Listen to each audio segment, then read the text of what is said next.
বাবার হাতে যৌন নির্যাতনের শিকার 14 বছরের মানসিক ভারসাম্যহীন কিশোরী। শুধু তাই নয়, কাউকে কিছু জানালে প্রাণে মেরে দেওয়ার হুমকি দিতেও বাকি রাখেনি বলে অভিযোগ। কুমারগঞ্জ থানার পুলিশের হাতে গ্রেপ্তার গুণধর। দীর্ঘদিন ধরে একই ঘটনার পুনরাবৃত্তি হলেও কিছু জানতে পারেনি পরিবারের সদস্যরা। এরই মধ্যে মঙ্গলবার এলাকায় সচেতনতা শিবির করতে যান স্বাস্থ্যকর্মীরা। তখনই বিষয়টি তাদের নজরে আসে। দ্রুত কুমারগঞ্জ থানায় লিখিত অভিযোগ করেন এক স্বাস্থ্যকর্মী। অভিযোগ পেতেই অ্যাকশন নেয় পুলিশ। মুহূর্তেই গ্রেপ্তার করা হয় অভিযুক্তকে। একই সঙ্গে শারীরিক পরীক্ষার জন্য বালুরঘাট জেলা হাসপাতালে আনা হয়।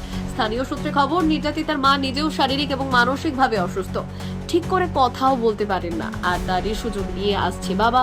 সর্বদাই নেশা করে বাড়ি ফেরে। অভিযোগ, সোমবার রাতেও কিশোরীকে ধর্ষণ করা হয়েছে। কাউকে বললে প্রাণে মেরে ফেলার হুমকিও দেওয়া হয়। আজকে যে ঘটনাটা আমি শুনেছি হালকা পাতলা করে, কারণ হচ্ছে আমি তো সঠিক জানি না। যখন হচ্ছে থানার থেকে বা পুলিশ চলে এসছে এখানে, আসার পর পুলিশকে জিজ্ঞাসা করা হলো যে স্যার কী ব্যাপার এখানে আপনারা টেক করছে, এবার মা মেয়ের মধ্যে একটা এফআইআর চলছিল নাকি।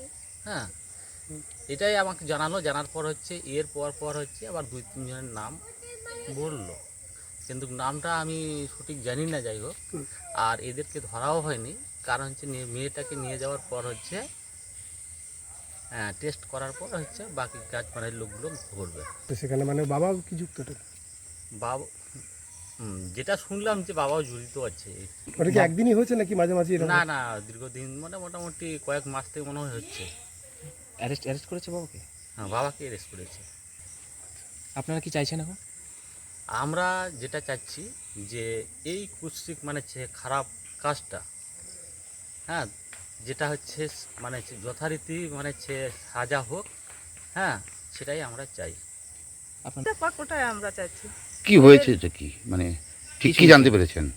এটা জানতে পেরেছি, আমাদের পাড়ার মেয়েরা বলছে যে এরকম এরকম জেঠিমা এই সমস্যা, মেয়েটা ইয়ে সুপর্ণ কী যেন নাম স্বভাব করে, দাদু যারা সম্পর্ক হয় এই 4 জন লোক, ওরাও এরকম করতেছে। মানে কিভাবে এটা বাইরে এলো, প্রকাশ্যে এলো, জানতে পারলো এরকম করে? অঙ্গনওয়াড়ি ওই মেয়েটাই বলছে ওই আমাদের পাড়াদের মেয়েদের সঙ্গে গল্প করতেছে, খেলতে খেলতে বন্ধুদের সঙ্গে গল্প হ্যাঁ, করছে। বন্ধুদের সঙ্গে। এখন আপনারা কি চাইছেন? আমরা চাচ্ছি সাজা পাক বাবা বা যারা যারা এরকম করতেছে তারা। শুধুমাত্র একজনকে তো গ্রেপ্তার করেছে। একদম করতে। ওরা কি মা এবং মেয়ে কি মানসিক ভারসাম্যহীন রয়েছে?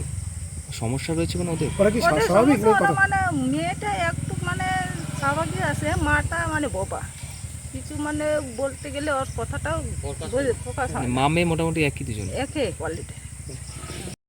দেখুন, কুমারগঞ্জে একটি 6 পক্সোর মামলা একজন আসামিকে আজকে কুমারগঞ্জ থানার পুলিশ প্রবেশ করেছিল এবং তাকে আগামী 6/7/2025 তারিখ পর্যন্ত লালনপুর জেসিতে রিমান্ড করেছে। অভিযুক্তর নামটা একটু বলা হবে। Thank you. বিশেষ প্রতিবেদন, উত্তর বাংলার সংবাদ।